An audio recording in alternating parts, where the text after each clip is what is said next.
Olha, o diabetes, na verdade, eles precisam de uma quantidade de açúcar, sim, mas essa quantidade ela não pode ser elevada, tá? Por isso que a gente... Mas a açúcar branca a pessoa precisa?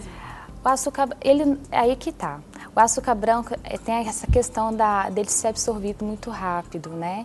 Então, se a gente conseguir moderar essa quantidade, tudo bem, mas normalmente a gente não modera. Então, a gente coloca os alimentos que não têm açúcar, que são dietéticos e por aí vai. E o carboidrato depois vai virar também açúcar no sangue, Vira né? também açúcar. Aí a gente coloca os carboidratos complexos, que aí entra o arroz integral, o pão integral. Agora, tem gente que fica pensando assim, não, poxa, a Bíblia fala que Jesus jejuou 40 dias, eu quero jejuar também 40 dias. Claro, obviamente, se você não tem um acompanhamento de um profissional, não deve fazer isso, porque isso pode trazer grandes consequências para a sua vida. E além disso também, você precisa, né, de uma orientação espiritual. A Bíblia que eu acabei de ler diz que Jesus foi levado pelo Espírito Santo de Deus a fazer esse jejum de 40 dias e 40 noites, para depois ele voltar a comer normalmente.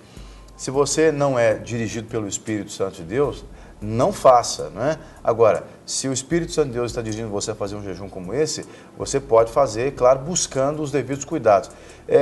Como é que uma pessoa conseguiria, por exemplo, ou até que tanto você acha, na sua opinião de nutricionista, um ser humano conseguiria fazer um jejum abstendo-se de alimentos mesmo, só com líquidos? Quanto tempo seria o ideal da perspectiva da ciência, por exemplo? Olha, a gente coloca aí na faixa de 15 a 20 dias a pessoa consegue ficar sem alimento, tá? Então, nesse período de 40 dias, a gente coloca realmente uma direção mesmo do Espírito Santo, que realmente o corpo, o alimento principal do corpo é o carboidrato. Então, é ele que vai gerar energia para o corpo. Se não tem essa fonte de carboidrato, o organismo começa a utilizar a massa muscular como fonte de energia. Então, ela começa a perder massa muscular, depois ela começa a utilizar os órgãos vitais, então a pessoa vai entrando em um processo de caquexia, a pessoa começa a ficar desnutrida. Então, entra em colapso com o organismo. Exatamente. Então, não pode ficar esse período todo sem se alimentar realmente. A gente percebe que o assunto é muito sério, né? Agora, é importante você jejuar, tirar um tempo, porque quando você jejua, você está dizendo não para as coisas que alimentam a sua carnalidade e sim para as coisas de Deus. Vale lembrar que o jejum não é para mudar o coração de Deus, mas é para mudar o nosso coração e nos ajudar a refletir um pouco mais. Para o pessoal de casa entender sobre as consequências do jejum, naturalmente falando ou fisiologicamente falando, que tipo de sintomas uma pessoa sofre por causa do jejum? Porque às vezes a esposa está jejuando e ela fica um pouco mais irritada, porque a irritabilidade vem também da falta de alimentação, e aí a família toda está jejuando, a esposa está jejuando, aí começa a ficar irritada, começa a quebrar o pau dentro de casa porque está irritada, aí foi por água abaixo o seu jejum. Então, para você saber o que pode trazer como consequência um jejum no dia a dia, a Nayara pode nos orientar um pouco a respeito disso. Tá, então esses sintomas vai ser de fato a irritabilidade, vai ser a falta de ânimo, a falta de concentração, né, a fraqueza. Então tudo isso o jejum ele pode trazer. Se a pessoa não tiver todos esses cuidados que nós falamos, né? Caso ela fique muitos dias fazendo esse jejum, ou ela faz o jejum de 12 horas e não se alimentou, principalmente no período da noite devidamente, ou então ela tira todos os alimentos, igual o jejum de Daniel mesmo, só fica na folha, na verdura, ficar o dia inteiro só comendo folha e verdura, também ela não vai dar conta, que o corpo dela também não vai conseguir. Constantemente ela está trabalhando, ela está andando, ela está queimando energia, então ela precisa de repor essa energia. A energia vem pelo carboidrato. O principal é o carboidrato. Então compra muita batata, compra um saco de batata, né? Deixa batata em casa. Doce é muito bota boa, o marido para batata descascar. Batata doce no café da manhã, já experimentaram batata doce no café da manhã? Também. A minha avó assava batata doce porque não tinha pão. Assava batata doce, a gente tomava aquilo com café. É bom, maravilhoso. Só não pode colocar manteiga em cima, né, para derreter. Não, porque não, aí estraga o jejum, tem que tomar muito cuidado. Vamos aproveitar que está no jejum de Daniel, vamos ter uma alimentação mais saudável. Exatamente. A questão da castanha também é legal, né? As oleaginosas também pode colocar, que tem bastante energia também.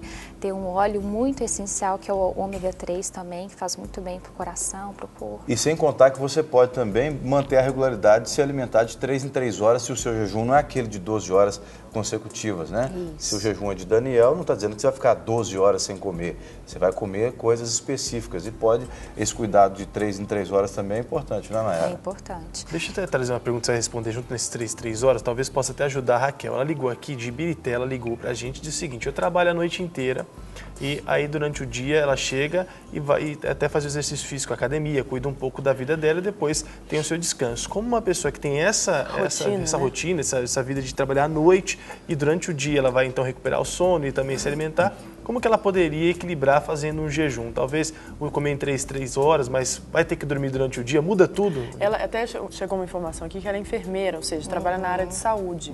Eu acredito que a pergunta dela é assim, qual o melhor horário de repente para fazer o jejum e também algumas dicas que você poderia dar. Então, melhor horário para ela fazer jejum, lógico, mas esse horário que ela estiver acordada, né? Mas já que ela troca esse horário, tá nesse período da noite, se ela tiver uma alimentação também equilibrada no período da manhã, não tem problema nenhum ela fazer esse jejum na parte da noite. E mesmo ela trabalhando à noite, quando ela não estiver fazendo esse jejum, ela vai manter essa alimentação sempre de 3 em 3 horas. Ela vai procurar pelo menos ter as 8 horas de sono, que é o recomendado. E logo continua esse tipo de alimentação para ela também não ter essa carência nessa deficiência nutricional. Nesse caso, ela disse que ela vai para academia antes de dormir. Ela chega do trabalho e vai para academia. Então, ela tem que comer bastante batata, né? Para poder ir para academia, ou mandioca.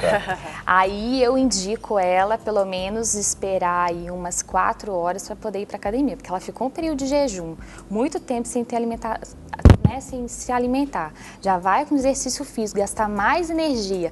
Aí é a questão, ela vai gastar mais massa muscular, não é? A pessoa, se for o caso de perda de peso, ela perdendo massa muscular, ela vai desacelerar o metabolismo dela, então vai ter mais dificuldade para perder peso. Então, se ela comer, por exemplo, ela chegou do trabalho e aí ela tem que ir para academia, se ela já pode comer, por exemplo, o ideal é ela fazer essa dieta que a gente está falando aqui do carboidrato e das proteínas, até quanto tempo antes do exercício na academia, da atividade física?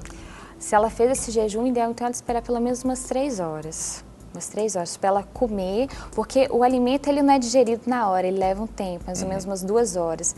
Então, para ele ser digerido e ele também fornecer energia para o corpo dela, é interessante ela esperar mais ou menos umas 2 a 3 horas e então fazer a atividade física dela. E também porque ela tem um agravante, né? Ela troca a noite pelo dia, Exato. Ela trabalha de noite e o sono da noite é muito diferente do sono do dia. Porque a qualidade do sono é diferente, porque o corpo humano quando dorme no escuro tem um tipo de comportamento do que quando dorme de dia. Então, ela já tem esse agravante de ter que trocar a sua rotina ali por causa do trabalho, né? E pode prejudicá-la mais ainda nesse caso. Pode, com certeza. Por isso que seria o ideal ela chegar em casa, dormir um pouquinho, se alimentar e depois ir para a academia. Então tá respondido aí, viu, Raquel, para você não fazer maldade com o seu corpo. Se preocupe, claro, você tem que malhar para ficar mais fortinha, para ficar em forma, mas realmente você também tem que cuidar muito da alimentação. E para você que está em casa, né, pessoal que está em casa, que faz jejum e que depois quer ir para academia, tem que ter esse cuidado. O melhor cuidado, então, até durante o dia. Quem faz jejum, mas não faz uma atividade física, é antes da atividade física ter se alimentado, é isso, né? Com certeza, senão ela nem vai render nada durante o treino. E pode até desmaiar, né? Exatamente. Muito bom. É isso, a gente quer agradecer então a Nayara. Nayara, obrigado. Obrigada. Você trouxe informações preciosas pra gente, porque não vale a pena você fazer um jejum para fortalecer o espírito e destruir o templo do espírito, que é o corpo. Verdade. Então a verdade é você cuidar do corpo e da mente e aí cuidar também do seu espírito. Aliás, lembrando que o jejum é bom para você entender que ele é um fortalecimento pessoal. Fica fazendo jejum para você conseguir comprar um carro que não tem nada a ver, viu, irmão? Jejum é para você se fortalecer no espírito. Aliás, você está negando as comidas da carne para se fortalecer. Não, aliás, até se ele quiser fazer um jejum para comprar um carro, eu não vejo problema, ele pode fazer, porque aí ele vai aprender como juntar dinheiro, como ter domínio próprio, O carro é para ele consequência, conseguir né? comprar o carro depois ou fazer qualquer outra coisa na vida. Porque, gente, quando a gente jejuma, a gente é tão trabalhado por Deus, Exatamente. é aquela coisa daquela figura que a Bíblia fala, do barro na mão do oleiro. O oleiro vai amassando o barro. E quando você jejua, você está dizendo não. Você quer comer, você fala, não vou comer naquilo que você gosta de comer. E você passa um tempo em oração. Porque o jejum sem orar também, sem ler a Bíblia, vira um regime. Vira um regime. Então é jejuar, orar e ler a Bíblia, né?